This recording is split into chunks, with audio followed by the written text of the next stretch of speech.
এটাকে বলে কুমড়োলি ভাজা। লবণ দিয়ে কুমড়োটাকে মেখে রেখেছিলাম, কিছুটা জলও বেরিয়েছিল, ফেলে দিয়েছি। এই যে কুমড়োটাকে নুন দিয়ে অনেকক্ষণ, প্রায় 1 ঘন্টার মতো এটাকে রেখে দিয়েছিলাম।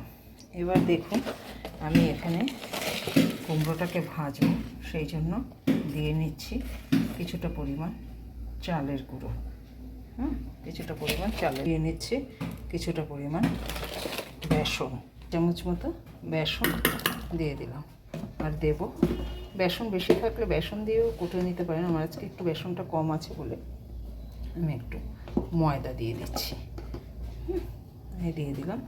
এটা দিয়ে আমি পুরোটা ভাজবো, ঠিক আছে।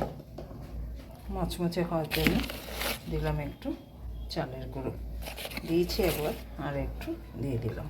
দিয়ে আমি কুমড়োটা মেখে রেখেছিলাম নরম হওয়ার জন্য, সেই জন্য অল্প পরিমাণে এর মধ্যে লবণটা দিলাম, কারণ নুন দিয়ে মাখাই আছে ওটা, শুধু এটার জন্য। আর দিয়ে দিলাম একটু হলুদ।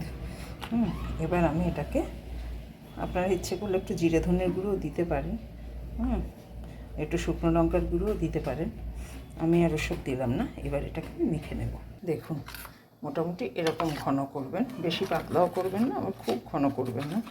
এই আমার মোটামুটি গোলা হয়ে গেল। এই অবস্থায় আমি রেখে দেবো, তারপরে এটা ভাজবো। দেখুন তেল গরম হয়ে গেছে। আমি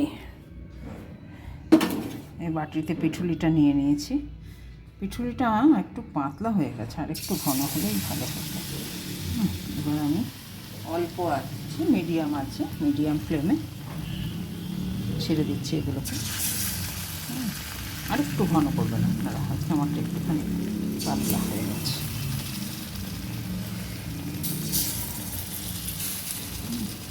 এই দেখুন ভেজে নিলাম কুমড়োলি। এইভাবে ভেজে ডালের সঙ্গে, ফেনা ভাতের সঙ্গে খেয়ে দেখতে পারেন, ভীষণ ভালো লাগে।